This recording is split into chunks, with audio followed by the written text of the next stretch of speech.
Olá, companheiros, que Jesus nos abençoe mais uma vez, que os nossos amigos espirituais estejam conosco para a continuação aqui do nosso estudo de Pensamento e Vida, essa obra tão rica, tão fundamental de Emmanuel. Que seja um momento de conexão com a espiritualidade, de renovação da nossa fé e do nosso propósito, né, de trabalho no bem, nessa hora tão importante para nós da humanidade, não é?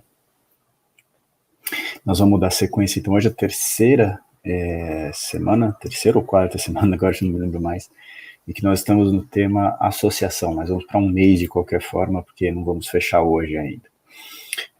Para a gente ver a riqueza, não é? E a importância desse tema que Emmanuel nos traz aqui. E sem mais delongas, vamos dar continuidade ao texto. Nós vimos, né, esse aqui ainda é um resquício da última semana, né,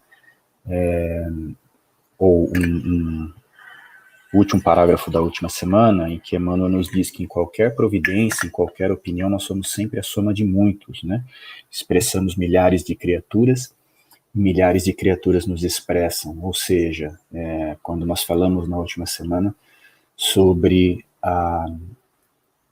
o fato de que os nossos pensamentos vibram em faixas.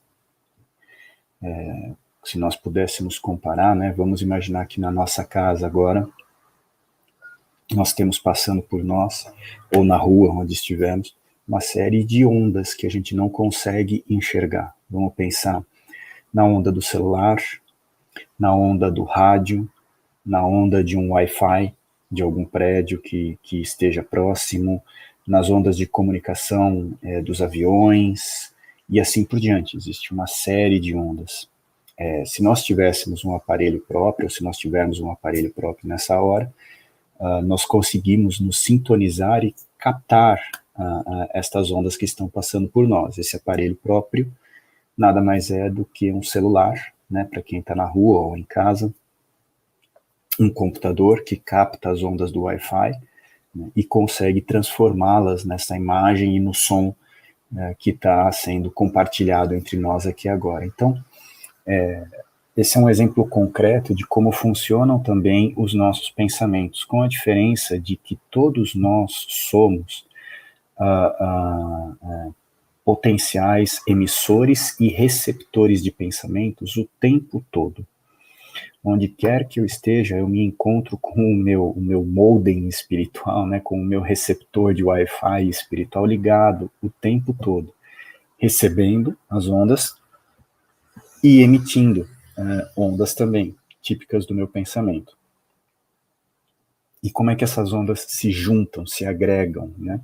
De acordo com o teor do sentimento que impulsiona cada uma dessas ondas.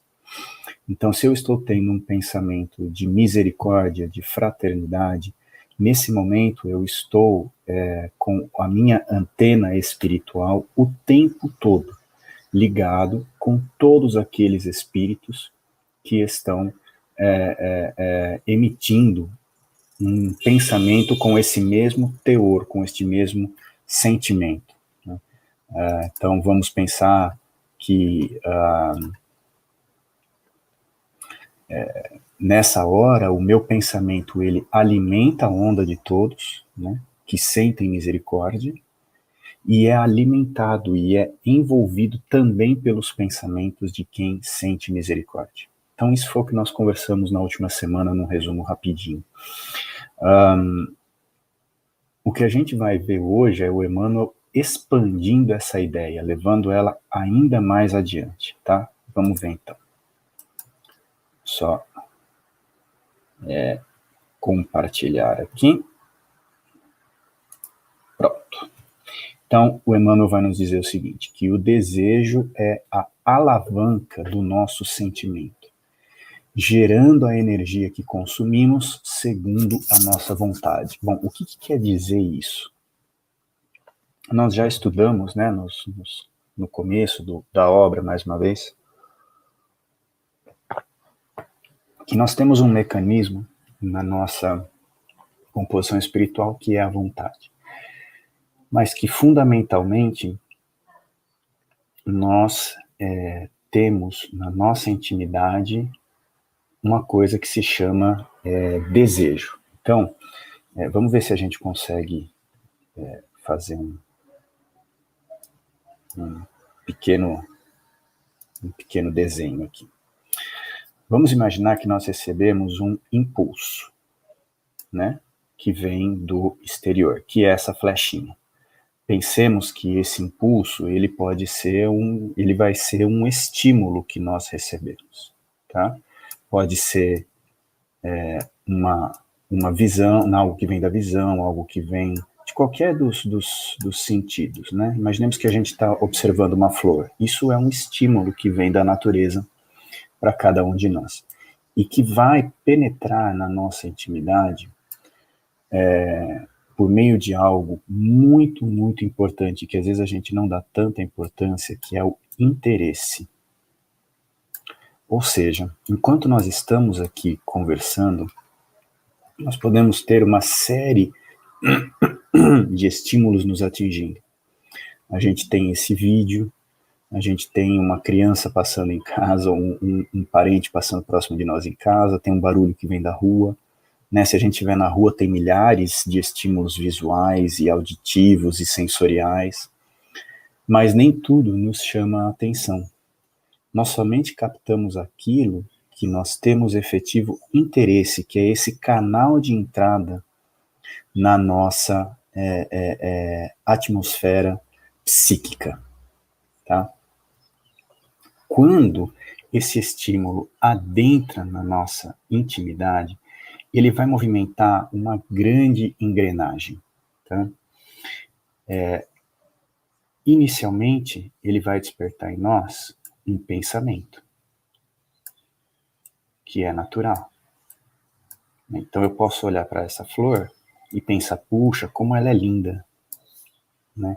Olha que beleza que ela é, nossa, que flor caída, né? Posso ter qualquer tipo de pensamento. Este pensamento, ele é direcionado diretamente para algo que se chama consciência. Essa consciência está definida no Livro dos Espíritos como sendo o campo da lei divina na nossa intimidade. Ou seja, a consciência recebe o pensamento e avalia se esse pensamento tem um teor que está de acordo ou não com as leis divinas. Imediatamente.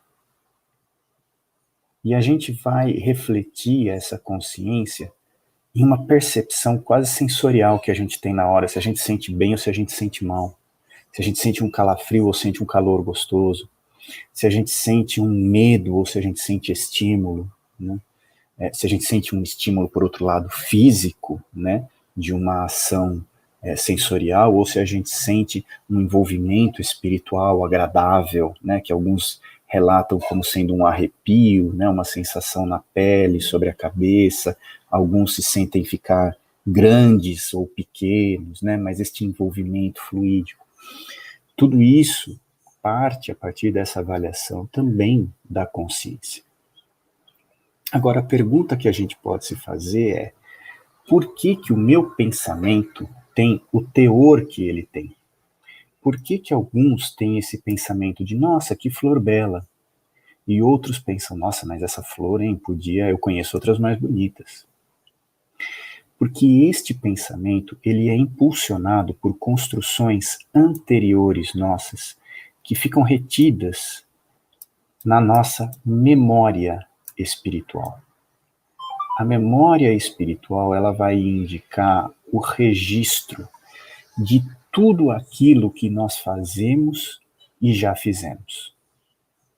Por quê?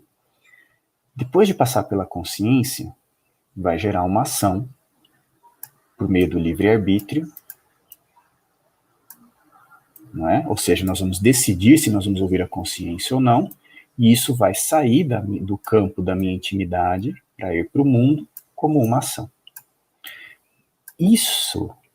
Esta ação, ela vai necessariamente ter um teor fluídico que vai ficar armazenado na minha memória.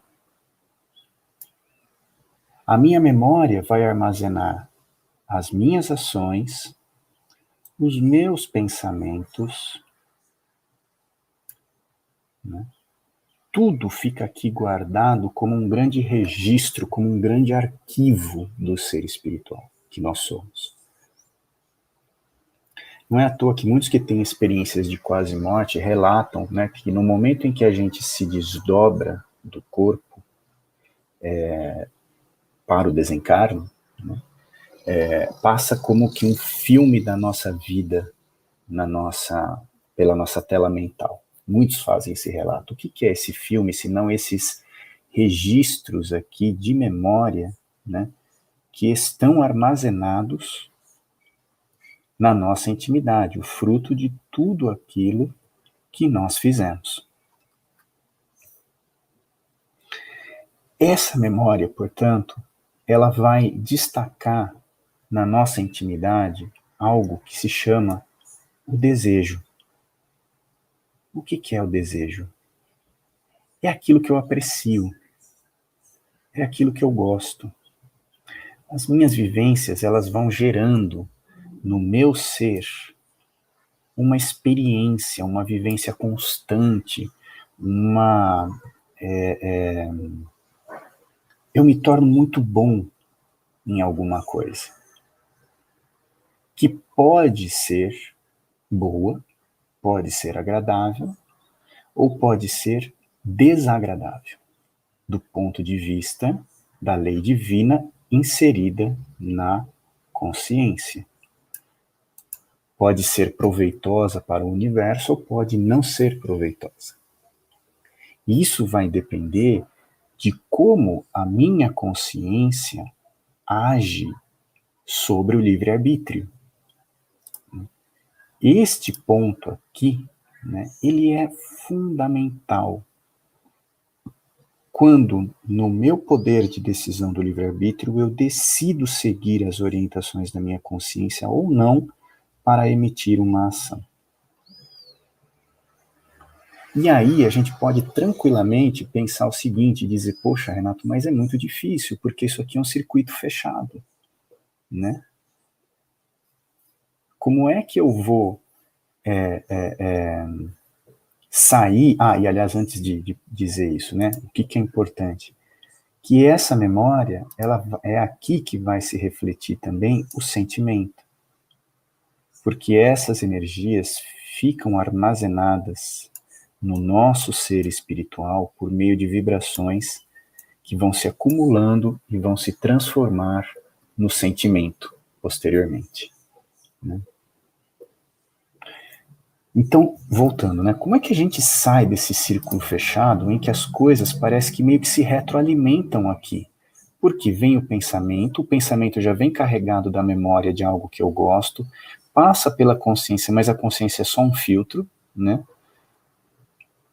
Eu posso decidir com tranquilidade entre esses dois, e se eu tenho um acúmulo muito grande de desejo, quer dizer, se eu tenho no campo da memória algo tão acumulado, tão arraigado como o sentimento, né, se transformando nesse meu desejo comum, que vai fazer com que eu haja sempre dessa forma, como é que eu vou promover uma modificação aqui? Vamos imaginar que aqui eu goste muito, né, da crítica, que é o que aconteceu com, né, quando se observou aquela florzinha, né, que estava aqui, e eu pensei, puxa, que flor feia. Porque eu já tenho um campo de crítica muito forte, eu gosto da crítica, então o meu pensamento, ele faltou a gente fazer esse desenho aqui, né? Ele é alimentado pelo meu desejo, ele reforça o campo da memória, né? Ele é alimentado pelo desejo, reforça o campo da memória e é reforçado também pela ação. Então parece que eu não saio desse ponto nunca, né? Então aqui vai entrar algo que é fundamental, que se chama vontade. Vontade. Porque a vontade é que vai alimentar o meu livre-arbítrio, né, para tomar uma decisão, uma ação modificadora daquilo que eu tenho na memória, para eu agir de forma contrária ao meu desejo. Isso aqui é fundamental da gente entender, tá? Se eu não tenho vontade, eu vou agir com base na memória. Eu vou agir com base no desejo. Eu vou agir com base no sentimento doentio que eu carrego ao longo de milênios. Por quê? Porque nós somos espíritos doentes. Se não fôssemos, a gente não estaria na Terra, planeta de provas e expiações, lar de espíritos doentes. Então, o que acontece? O Emmanuel está dizendo para nós aqui que o desejo é a alavanca do sentimento. Tá aqui, ó. Tá? É o desejo que vai alavancar o pensamento, que vai se acumular na memória como sentimento, gerando a energia que consumimos. Existe um fato da nossa reencarnação, André Luiz explica isso muito bem em algumas obras, que ao nós fazermos este exercício de pensar e de agir, nós estamos queimando energia. Fisicamente, isso é muito bem conhecido, né? Especialmente por alguns cientistas que se chamam nutricionistas, que vão dizer quais são os alimentos que vão gerar a energia, né, ou os elementos necessários para que o meu corpo se movimente e se sustente. Espiritualmente, é o espiritismo que vai explicar isso, né? Eu queimo fluidos durante o dia, mas de onde é que eu vou me alimentar para reabastecer esses fluidos?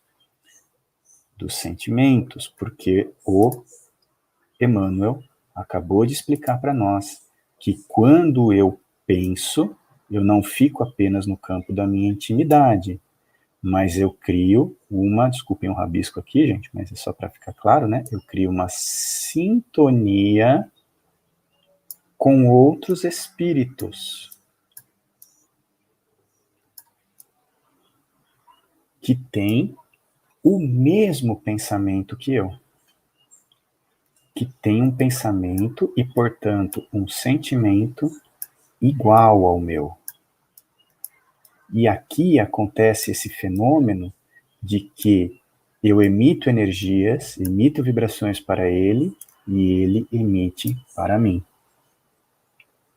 Então nós não estamos funcionando apenas nesse circuito fechado. Nós somos também emissores e receptores de pensamentos e vibrações que atuam sobre nós o tempo todo.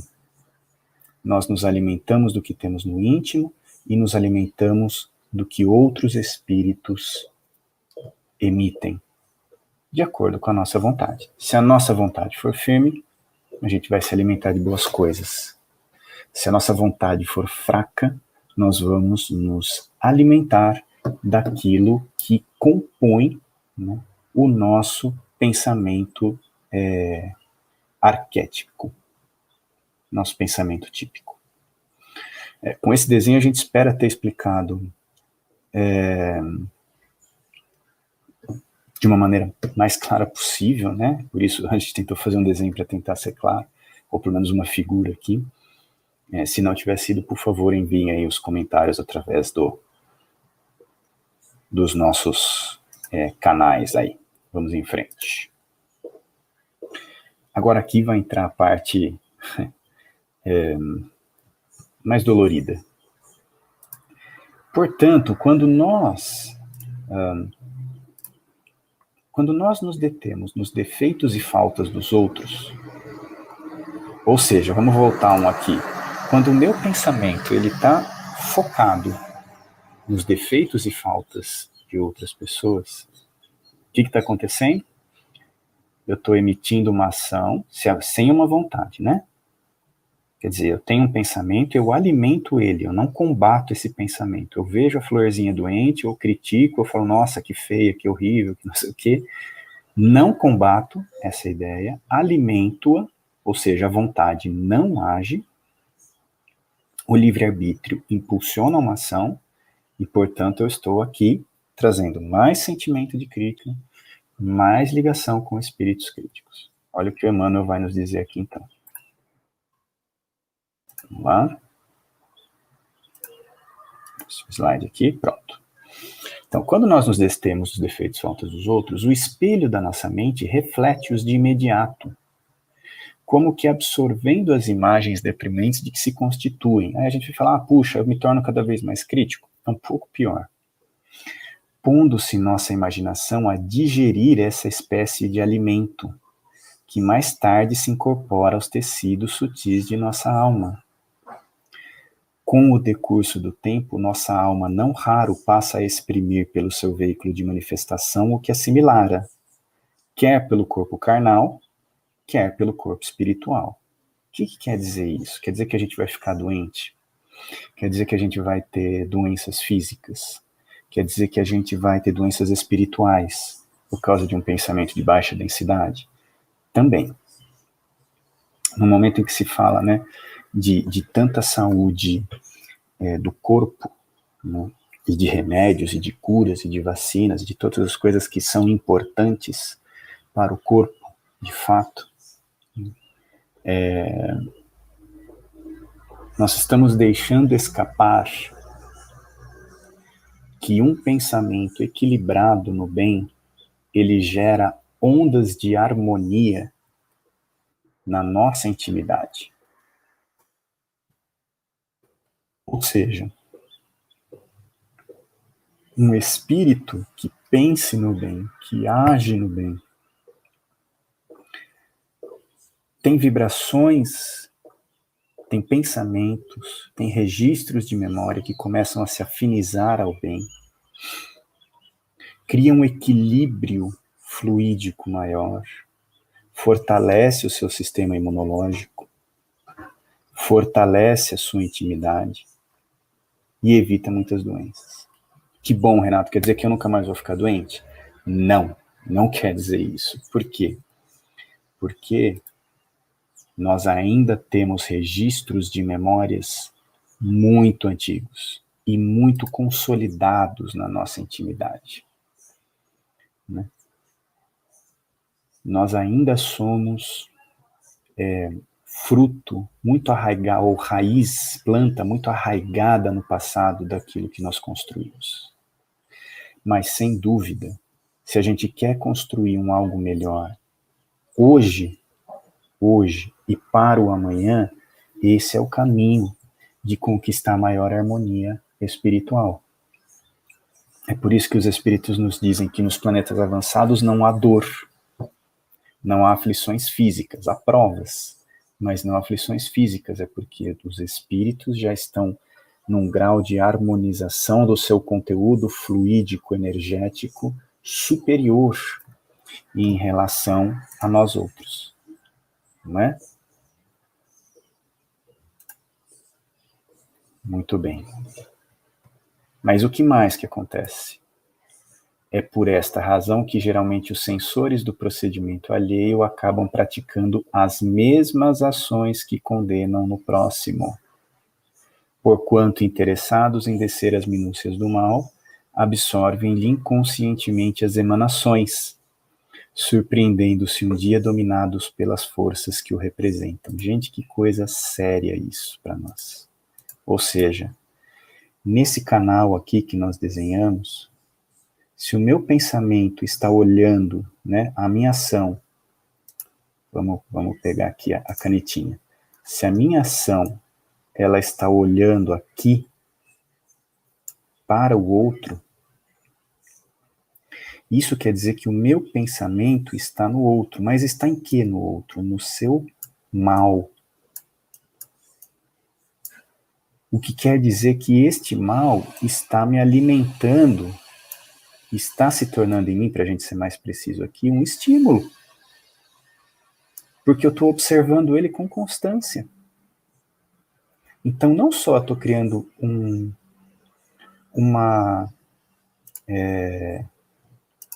não só estou criando uma ligação de pensamentos aqui, como eu estou sendo constantemente estimulado pelo mal do outro. E como eu tenho registros de memória que estão no mal também, este mal alimenta um pensamento antigo dentro de mim. Agora sim, um círculo fechado. Sem a vontade, claro, porque quando a vontade vem aqui, o que ela faz? Ela apaga. O poder da vontade é apagar aquela linha. Mas se ela ainda está aqui ligada, é um círculo em que eu vou me alimentando do mal. Então, o que isso quer dizer? Que se a gente gosta muito do político A ou B ou C ou D e critica demais o outro, nós estamos nos alimentando do mal do político que a gente critica. Que se eu tenho um parente difícil dentro da minha casa e eu fico o tempo todo pensando nas coisas erradas que ele faz, eu estou me alimentando das coisas erradas que ele faz. E daqui a pouco, de tanto estímulo que eu estou criando para mim mesmo, eu vou estar agindo igual a eles. Nessa época que a humanidade está tão precisando de paz e compreensão, né, olha a importância da gente buscar estímulos novos que nos impulsionem para o bem. Renato, mas eu não gosto. Precisamos alimentar a vontade. E aí a gente convida a gente voltar ao estudo da vontade que fizemos lá atrás, né? Tá aqui registrado nos nossos canais, assistir de novo e entender a importância dessa vontade e como ela cria canais de abertura para que o bem se manifeste em nós. Né? Esse aqui já é um conteúdo muito rico, que merece a nossa reflexão. Nós vamos interromper por aqui, tá? Desde já agradecendo mais uma vez a Deus e aos bons espíritos que certamente nos inspiraram e nos auxiliaram aqui. Que cada um de nós possamos refletir sobre esse conteúdo na nossa intimidade, no nosso dia a dia, e buscarmos caminhos para alimentarmos a nossa vontade, no bem, na prece, nas boas vivências, nas lutas do nosso dia a dia, buscando outras sintonias para nós mesmos. E, se Jesus permitir, a gente volta na próxima semana para fecharmos esse tema da associação de pensamentos. Jesus abençoe a todos os lares e até uma próxima oportunidade.